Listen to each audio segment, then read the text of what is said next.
I was just scrolling through my wife's phone. It wasn't anything out of the ordinary. She had left it on the kitchen counter while she ran out to meet a friend. I didn't mean to snoop, but then I saw it. The name in her messages, Lunch Buddy. I hadn't seen that one before, and I wasn't sure why, but my gut twisted in that familiar, ugly way. It wasn't just curiosity anymore. It was suspicion, creeping in like cold air under a door. I should have just walked away. I told myself I would. But then I saw the message. Just a few words, really? But it hit me harder than it should have. "Can't wait for later," it said. "I'm counting the minutes." I felt heat in my chest, but I didn't move. I slid my finger up the screen, one message after another. They were all like that. Little love notes, innuendos, talk of meeting up for lunch, except it wasn't lunch. It was an affair, and this guy, Lunch Buddy, worked at the same firm as her. The further I read, the more I felt like the floor was falling out beneath me. They weren't just messing around physically. She was talking about our future, our finances, our plans for the house. I don't know why, but that hurt the most. She was scheming with him behind my back, discussing things that were supposed to be between us. I didn't say anything, didn't even pick up the phone to confront her. I just sat there, stunned. All I could think about was how badly I had been played. And I knew, in that moment, I wasn't going to confront her. Not yet. Instead, I started taking screenshots. I had no idea what I was going to do with them, but I had to keep them. I didn't trust her anymore, and I sure as hell didn't trust him. So I kept quiet, gathered the pieces, and told myself that when the time came, I'd be ready. I didn't know what I was supposed to feel. I'd spent all night sitting there, staring at those messages, trying to make sense of everything. By morning, I knew one thing for sure. I needed more. I started taking screenshots. The texts, the photos, anything I could get my hands on. My hands were shaking when I saved that first screenshot, but I didn't stop. I just kept clicking, my thumb moving in a blur across her phone, one conversation after another. I saved everything I could, just in case. The photos she sent him, the way she'd talk about me, like I wasn't even there, like I wasn't her husband, just some shadow in the background. It was all about him. Every text, every time she thought I wasn't looking. I noticed things about her too, little things, but enough to make me feel like I was walking around with a hole in my chest. She was more secretive. Her phone was always face down, always locked. She'd get texts, but she'd never let me see them. I used to just joke about it. "You hiding something from me?" But now it wasn't funny anymore. Her routine changed too. She'd leave early for work and take longer lunches. The phone calls at night, she'd go out of her way to step into the other room, like I wouldn't hear her talking. The constant work dinners, which I'd never questioned before, now felt like lies. She'd come back late, always exhausted, but her hair was perfect. Her makeup was fresh. But when I asked her about it, she'd just shrug, say she was busy, didn't have time to eat, and had to stay late to finish projects. I started keeping track of our shared finances too. I wasn't sure why at first, but then I saw the credit card charges. Expensive hotels, dinners at fancy places, stuff she swore was for work. But the dates didn't add up. The receipts were for dinners that lasted hours, sometimes until past midnight. Work didn't go that late. I kept everything. The receipts, the charges, the phone records. And every time I found something, I added it to a folder on my laptop. I was a graphic designer, and it made sense.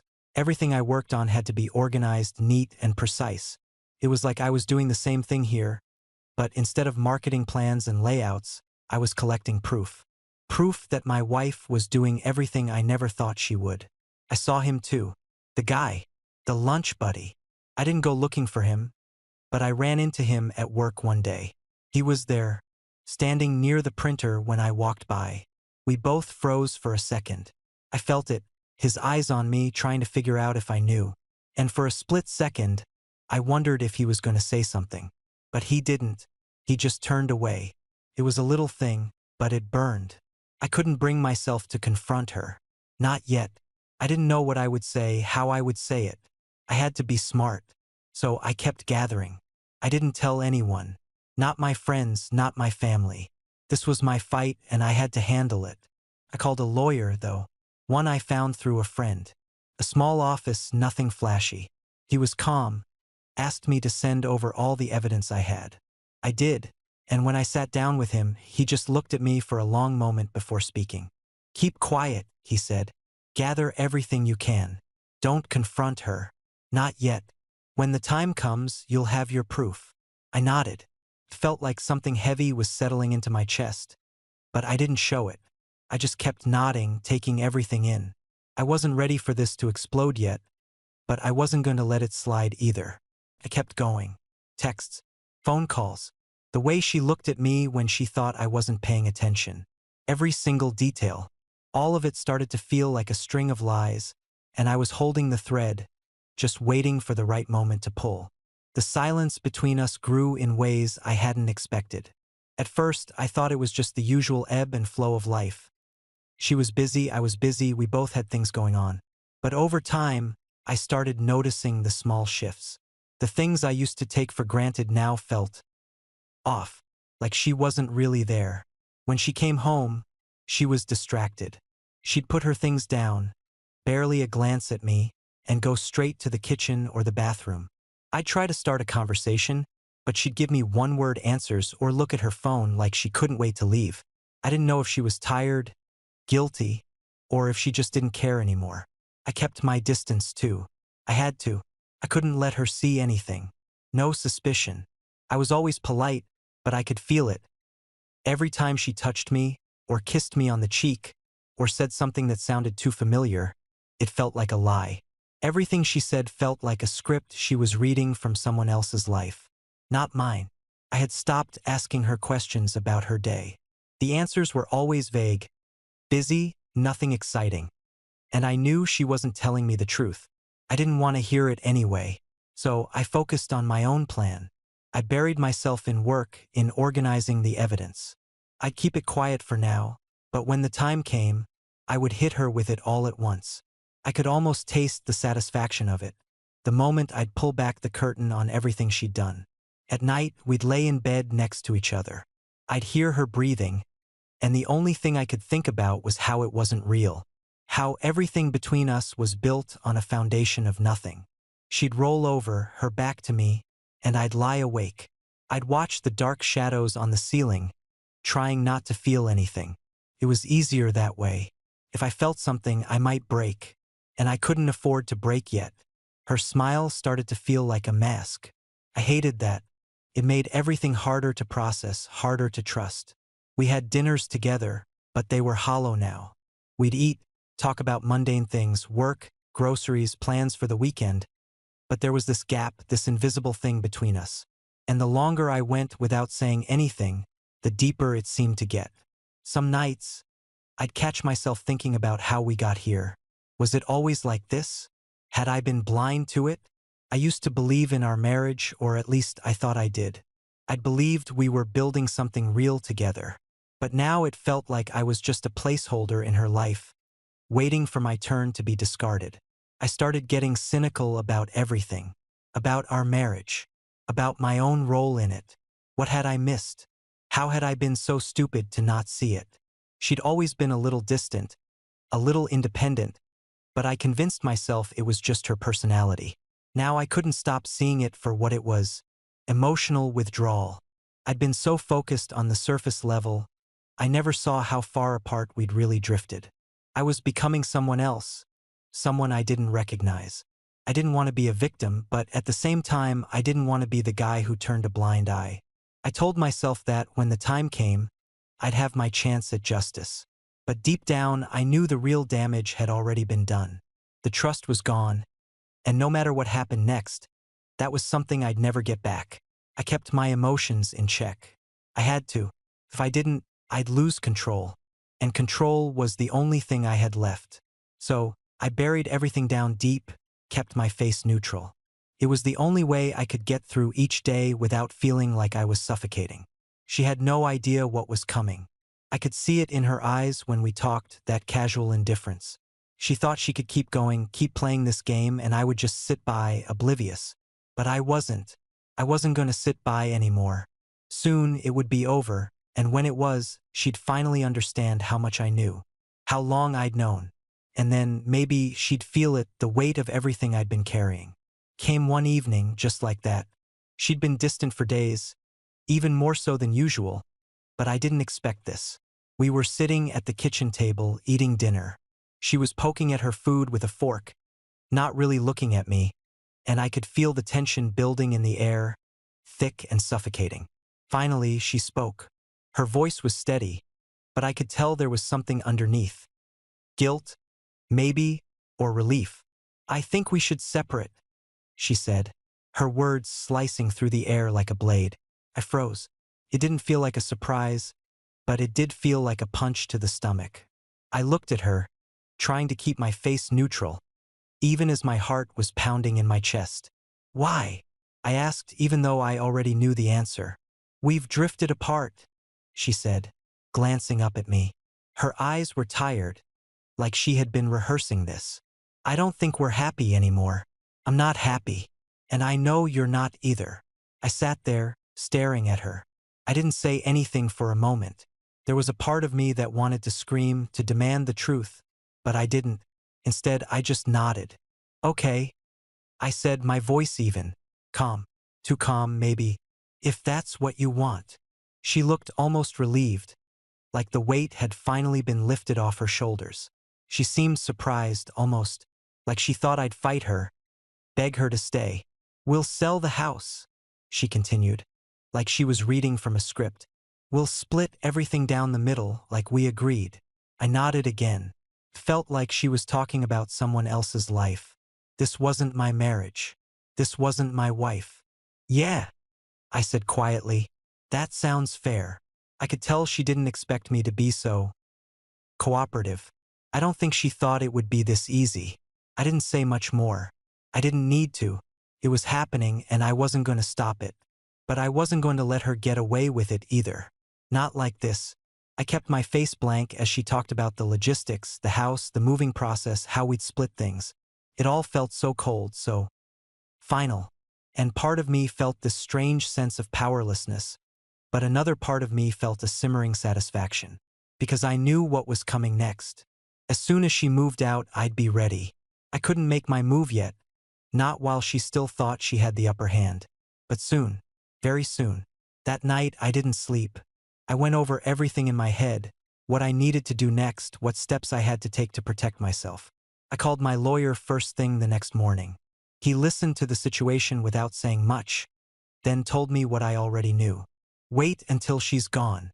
Don't make a move before then. When the time comes, file for divorce. You have everything you need to protect yourself. Don't back down."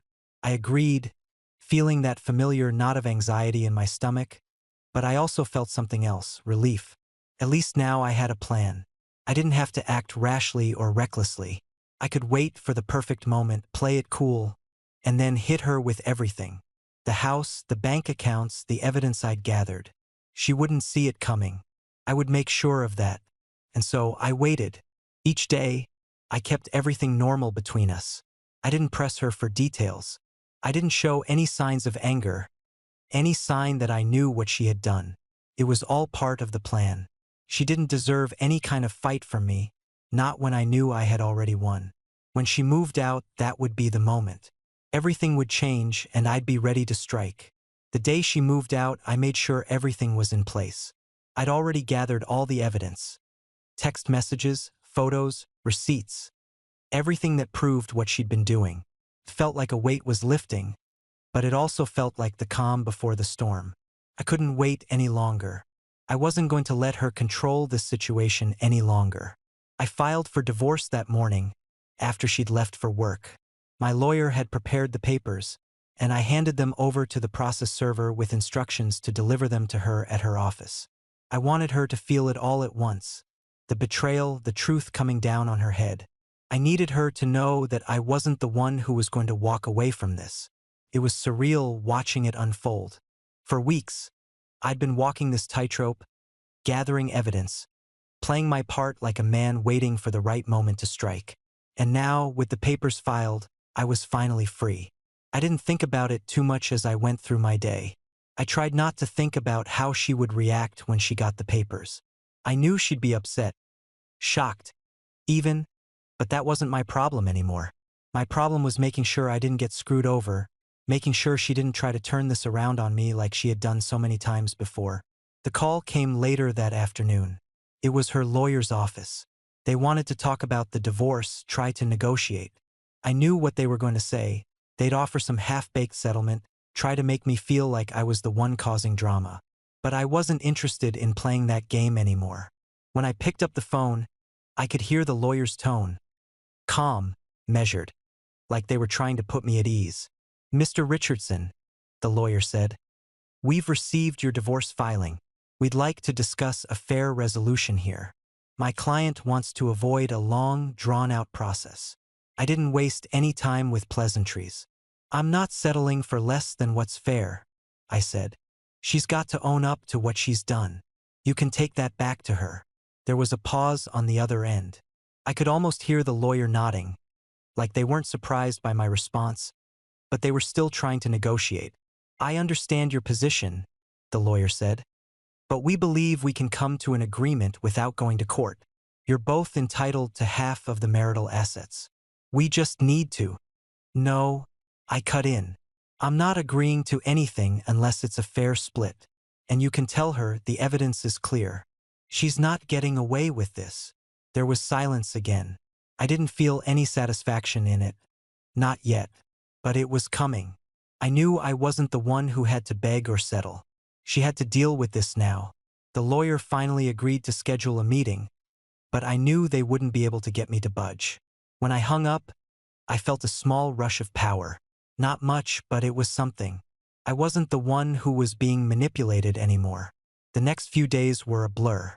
She tried to reach out to me, of course, texts, emails, even a few voicemails, but I ignored every single one. There was nothing left to say.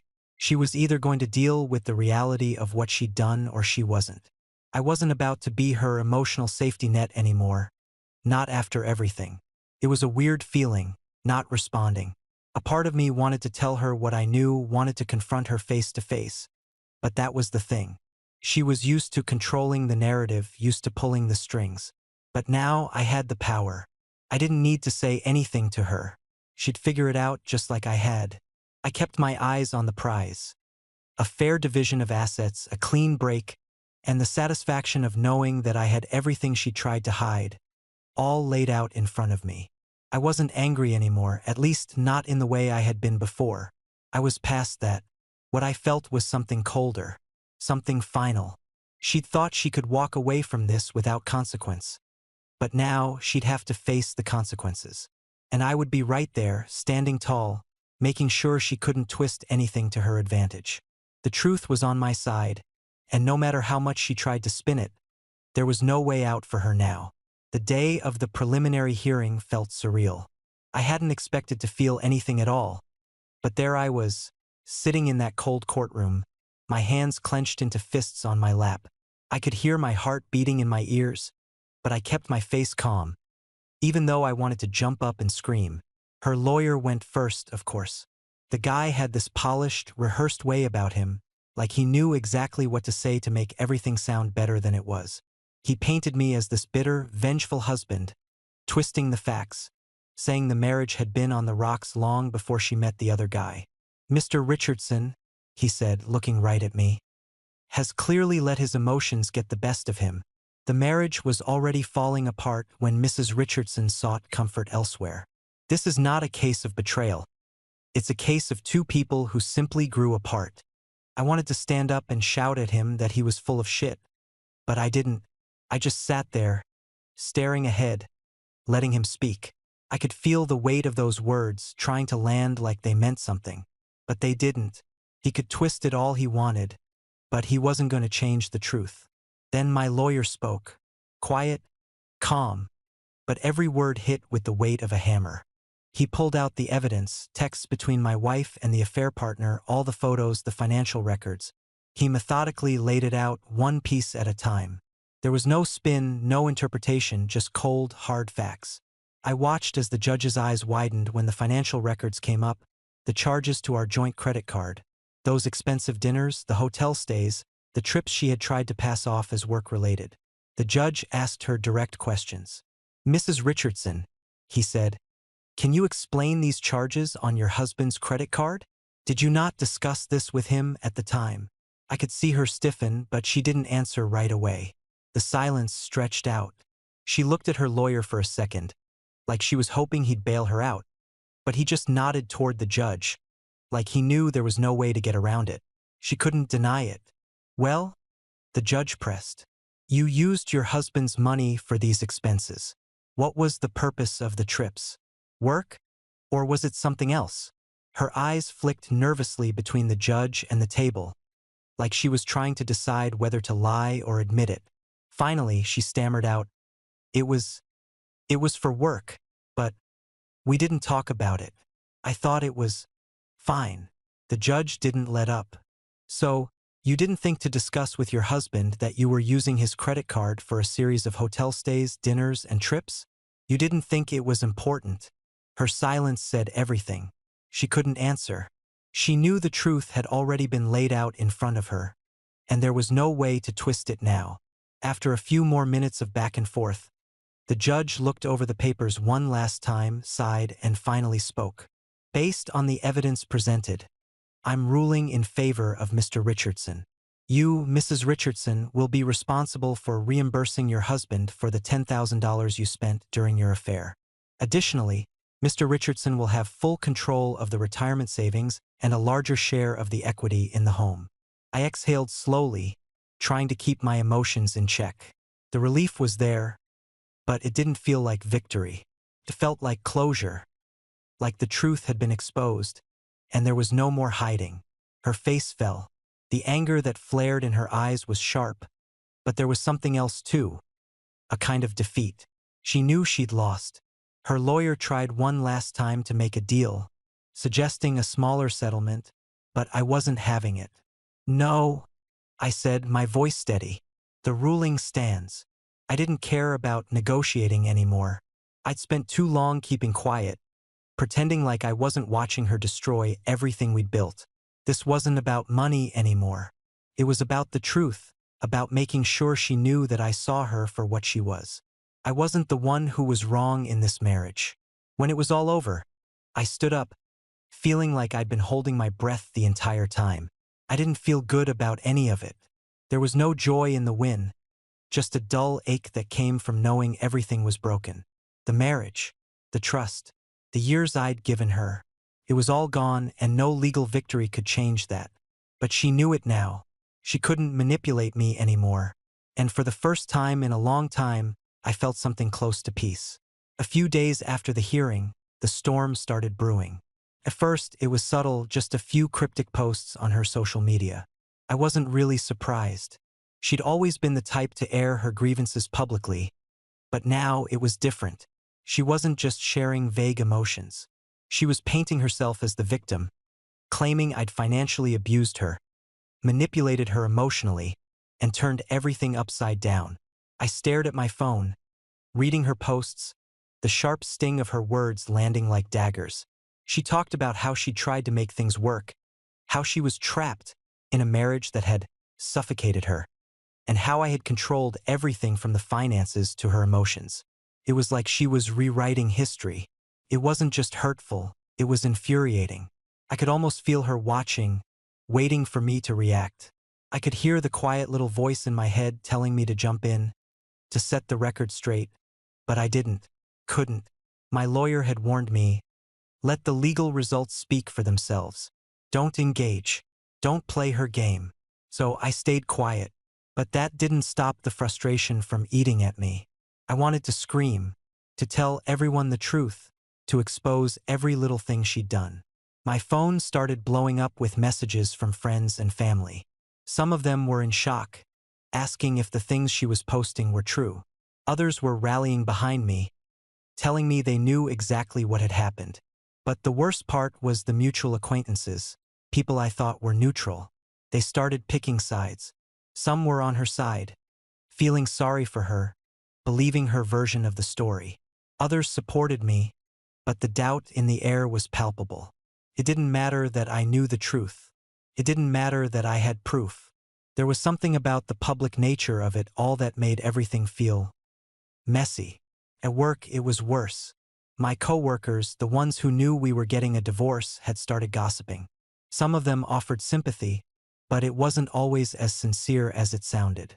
I heard whispers when I walked into the office, side glances, half-formed sentences. "What happened?" they'd ask, some of them genuinely curious, others just wanting to know the juicy details. I could tell a few of them were questioning my role in the breakup. Had I done something to drive her away? Was there something I wasn't telling them? It made my skin crawl, the way they looked at me, like I was the villain in some soap opera.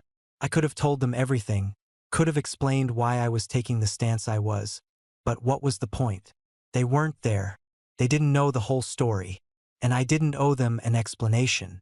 I wasn't here to defend myself against their assumptions. Through all of this, I kept my focus. I moved into my new apartment, and every time I stepped into that empty space, it felt like a small victory. The place was small, but it was mine. It wasn't a reminder of her, of the marriage that had been, and it felt like I was starting fresh. The walls were bare, but I knew they would fill up with time, with things I chose, not things that were imposed on me. At work, I threw myself into my projects. I wasn't going to let this mess spill over into the one thing I had left, my career. I kept my head down, focused on the designs and the deadlines. I even picked up a few freelance gigs to help pay the bills. It wasn't easy, but it was a distraction. Kept my mind busy and my hands moving. Most of all, I kept telling myself the same thing. The truth was on my side. No matter how much she tried to twist it, no matter how many people believed her version of events, I knew the truth. And that was a quiet sort of power. It wasn't like I was basking in it, but there was something undeniably satisfying about knowing that she couldn't manipulate me anymore. I didn't need to prove anything to anyone. The court had seen it. The evidence was clear. She couldn't take it back, and no amount of social media posts could change that. So, I kept my silence, focused on rebuilding my life, one small step at a time. Because that's what I had left now, my future. And I was done letting her control that too. The final settlement meeting was scheduled for that afternoon. I showed up on time, dressed in the same dark suit I'd worn to the court hearings, feeling like I was walking into some kind of corporate negotiation instead of the end of my marriage. When I stepped into the conference room, I could already feel the tension hanging in the air. She was sitting there, looking smaller than I remembered. Her face was pale, eyes tired, and her hair, usually so perfectly styled, looked limp and disheveled. The mess of everything, her affair, the divorce, the fallout, had taken a toll on her. I could see it in the way she slumped in her chair, the way her hands trembled slightly when she picked up the pen to sign the papers. Her sister, sitting next to her, was the first to speak up. She was still playing the defender, looking at me like I was the one who'd done something wrong. "This is unnecessary," her sister said, her voice sharp, almost pleading. "She's already been through enough. You don't need to drag it out like this." I didn't say anything. There was no need to explain myself. I didn't owe her sister anything, and certainly not an explanation. I just sat there, the silence stretching out between us. My lawyer sat beside me, quiet, as always, letting me take the lead. My ex-wife shifted in her seat. She glanced at me, her eyes softer than I expected. But there was something else there too. Guilt, maybe, or regret. "I'm sorry," she said, her voice barely above a whisper. "I know I hurt you. I wish I could take it back. I don't expect you to forgive me, but I am sorry. For everything." The words hung in the air like smoke, thick and suffocating. I could feel the pull to respond, to say something, but I couldn't. Not after everything. I had no more words for her, no more space to give. I looked at her, but I didn't speak. There was nothing to say. She didn't need my forgiveness, and I wasn't going to give her the satisfaction of a reaction. I signed the divorce papers in silence, my pen scratching across the page. I glanced at her as I handed them back to the lawyer, and I saw her glance at me, almost expectantly, like she wanted something more from me, some kind of final validation. But I didn't give it to her. I just stood up, folded the papers, and slipped them into my briefcase without a word. Her sister stood up too, but I was already walking toward the door. As I reached it, I heard her voice again, softer now, like she was talking to herself. "You're really going to walk away from all of this?" I didn't turn around. I didn't need to. I'd already made my decision. I stepped out of the room and into the hallway, the door clicking shut behind me. For a moment, I just stood there, breathing in the stillness. I could hear the faint sound of voices from inside the conference room, but it was like they were a world away. The final chapter of my marriage had closed, and I was standing at the edge of it, alone. As I walked out of the building and into the crisp air outside, I felt nothing. Not triumph, not anger, not relief, just a kind of hollow quiet. It was over, and there was no satisfaction in that. There wasn't a single ounce of joy, just peace. The kind of peace you feel after a storm has passed, even though the damage has already been done. I made peace with the fact that I documented everything. It had been my only way to protect myself, to make sure I wasn't left in the dark, in the wreckage of a life I thought was secure. The truth was on my side, and no matter how much she tried to manipulate the situation, it wouldn't change that. But now, as I stood there in the fading light of the day, I knew that there was nothing left to fight for. It wasn't the kind of victory I had imagined. There was no sense of closure, no emotional high, just a long, drawn-out exhale. It was done. And as I walked to my car, I knew that this was the final step, the end. I'd been in the apartment for a few weeks now. It still felt strange, not in the way a new place does when you're excited, but in the way that only an empty home can feel. It wasn't just the furniture, or the boxes still scattered around, or the fact that everything was unfamiliar. It was the silence. The kind of silence that fills up every corner of your life when you realize you're truly alone. I was getting used to it, though. I kept telling myself that this was the start of something new, that I was rebuilding. Some days, that thought was enough to get me out of bed. Other days, I just lay there, staring at the ceiling, wondering if I'd made the right choice, or if I'd been so consumed by everything that I'd missed something. I'd started going to therapy. I figured I might as well. My lawyer said it was good for my mental health, and I had to admit he was probably right. At first, I felt like I was just going through the motions, telling a stranger about my marriage and my divorce, but as the sessions went on, I started to feel like I was actually doing something for myself.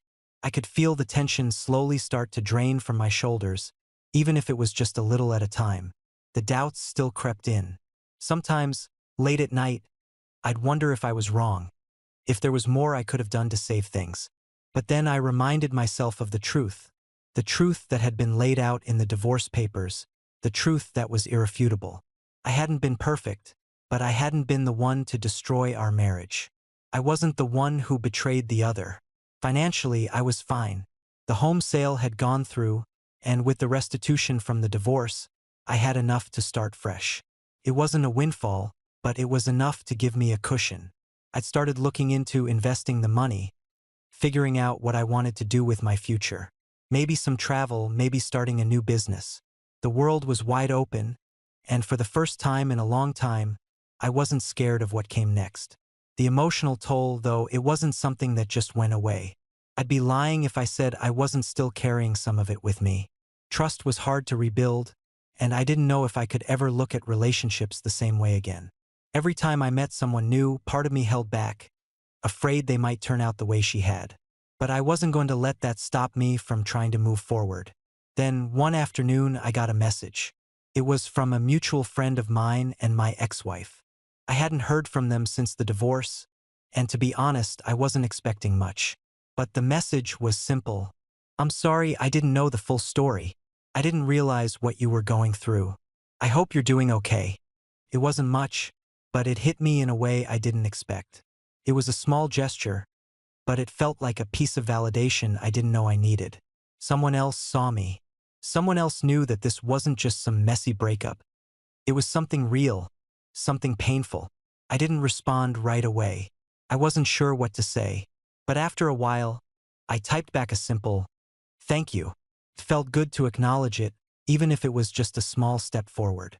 And so I kept going, one day at a time, Some days were harder than others. Some days, the loneliness felt heavy, like it was pressing down on me from all sides. But there were other days too, days where I saw glimpses of what the future could be. I wasn't done healing, and I knew it would take time, but I was ready. I was ready to start fresh, ready to take whatever came next. It wasn't a perfect life, but it was mine. And for the first time in a long time, I was okay with that.